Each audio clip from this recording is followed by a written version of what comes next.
안녕하세요. 이번 시간에는 벡터장의 발산에 대해서 알아보도록 하겠습니다.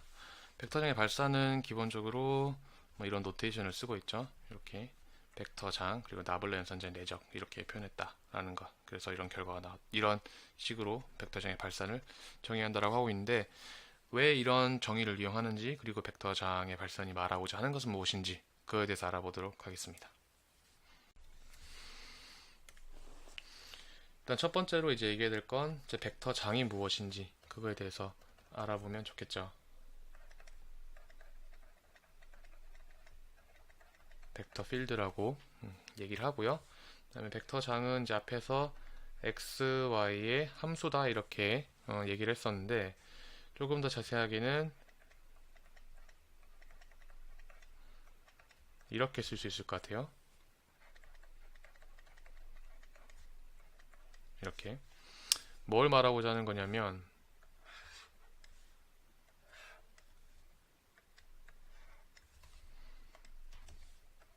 x 방향, y 방향이 있다고 하면 모든 가능한 x, y에 대해서 생각해 볼 수 있을 때 여기는 이제 정수에 대해서만 썼지만 양의 정수에 대해서만 썼지만 실수에 대해서 생각할 수 있겠죠. 이렇게 1, 2, 3, 4 예를 들어서 여기 4,4라는 점에서 하나의 벡터를 매핑할 수 있습니다. 근데 그 벡터는 x 방향의 크기와 y 방향의 크기를 둘 다 갖고 있죠.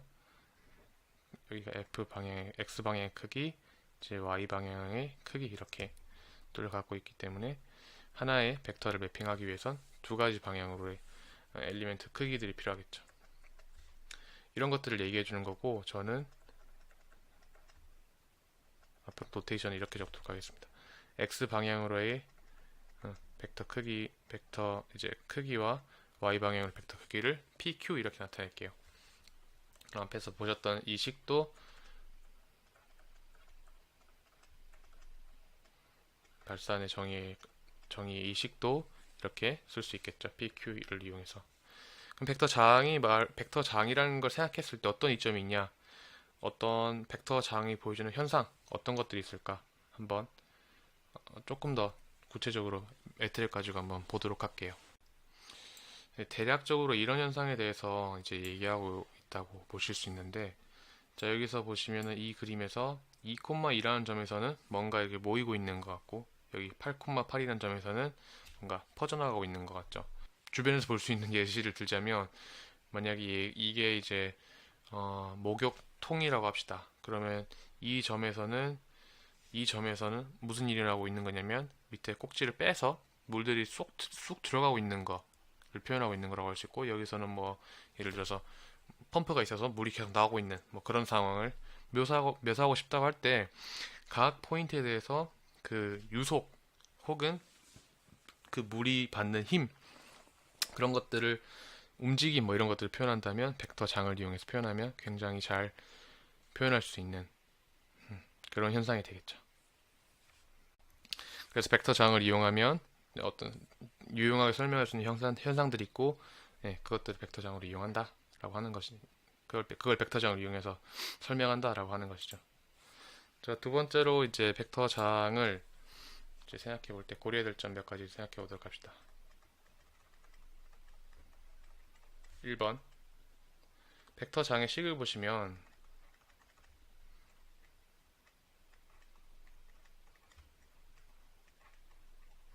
시간에 대한 고려가 없어요.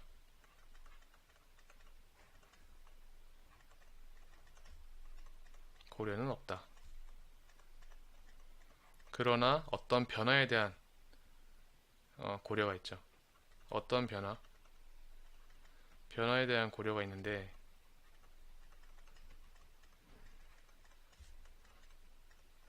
공간상의 변화에 대한 고려는 있죠. 아시겠죠? 두 번째로 생각해 봐야 될 게 이거에 이어서 그럼 어떤 공간상의 변화냐? 그거는 이 벡터 장 내에 있는 파티클들의 미소 영역의 밀도 변화에 대해서 얘기하고 있는 겁니다. 밀도 변화 양상에 대해 얘기하고 있는 거다. 이렇게 얘기할 수 있을 것 같아요. 그것을 이제 수학적으로 생각해 본다면 어떻게 생각할 수 있을까? 그게 이제 이 다이버전스의 식을 이해하는 데 가장 핵심이 될 수 있는 거라고 할 수 있는데, 여기 보시면 예를 들어서 여기에 폭이 델타 x인 미소형이 있다고 합시다. 그러면 우리가 x 방향에 대해서 밀도 변화를 생각할 수 있는데, 요쪽으로 들어가는 요 좌표가 예를 들어서 이제 x, y라고 하고, 여기에 매핑되는 이제 x 방향으로의 벡터장의 크기에 관한 벡터가 값이 p의 x, y라고 하고, 그렇다면 여기에 이제 해당되는 x 방향으로의 크기 벡터의 크기는 이렇게 생각할 수 있겠죠.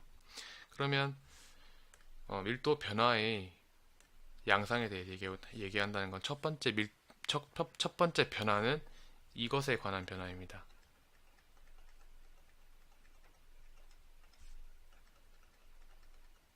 이 변화죠. 벡터 장의 크기의 변화. 이 델타 x라는 길이를 지나오면서 생기는 그 크기의 변화. 그것을 이제 밀도를 가지고 표현을 해줘야 되기 때문에 그 크기는 나눠줘야겠죠. 다음으로 미소 단위 영역 내에서의 변화를 얘기하고 있기 때문에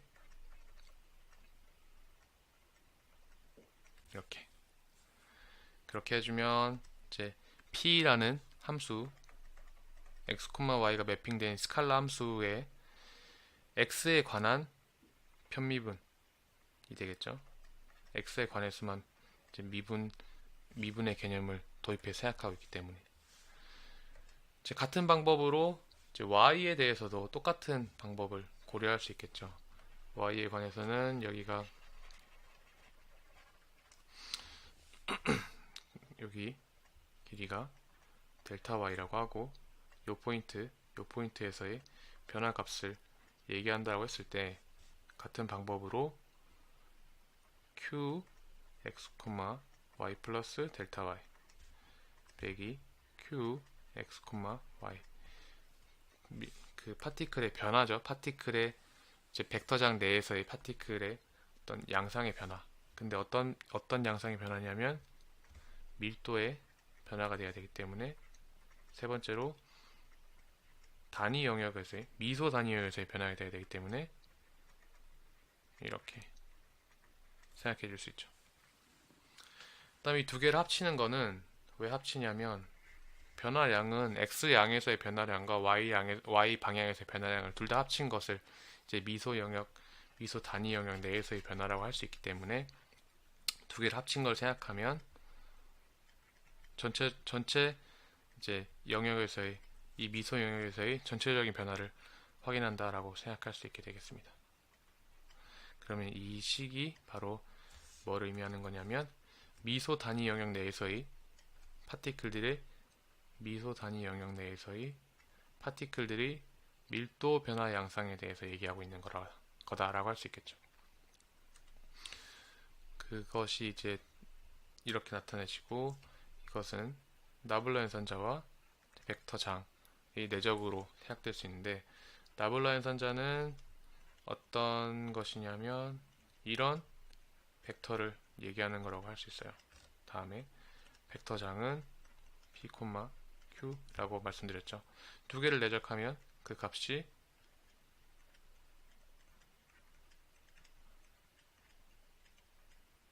이렇게 생각할 수 있기 때문에 그 두 개가 일치하기 때문에 이 나블라 연산자와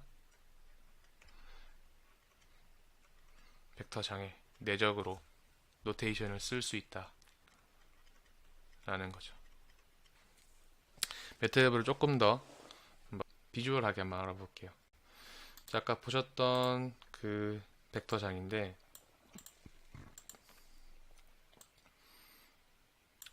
그 벡터장을 이제 선으로 연결하면 이렇게 연결될 거예요.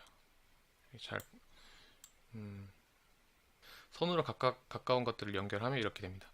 그러면 여기서 그 파티클들이 이제 나오게 되는 곳이라고 할 수 있고 여기서는 들어가는 곳이 된다고 할 수 있겠죠. 그 파티클들을 이제 실제로 그림으로 옮겨서 생각해 보면 이런 식으로 될 거예요. 물론 지금은 시간의 변화가 생각되고 있는 거예요. 하나하나 파티클을 보시면 이렇게 쭉 따라가면서 결국 여기서 없어지고 있는 걸 확인할 수 있고, 여기서는 파티클들이 계속 나오고 있는 거, 여기선 파티클들이 움직이고 있다는 걸 확인하실 수 있을 거예요. 시간에 대한 고려는 하지 않지만 이 미소 단위 영역 내에서의 파티클들의 밀도 변화 양상이 어떻게 될 것인가, 여기는 밀도 변화가 커지게 되겠네요. 여기서 밀도 변화가 줄어들게 되겠네요. 뭐 그런 것들을 확인할 수 있게 됩니다. 그래서 이제 다이버전스라는 값을 실제로 계산을 해서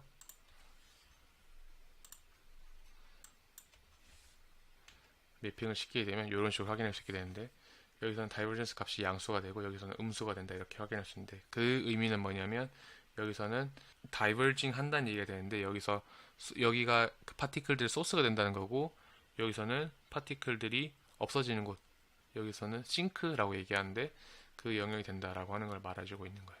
지금은 여기 이렇게 그 바운더리가 이렇게 져 있기 때문에 여기가 좀 커 보이게 됐는데, 말하고자 하는 거는 여기는 소스, 여기는 싱크가 된다, 그리고 여기는 다이버전스가 없다.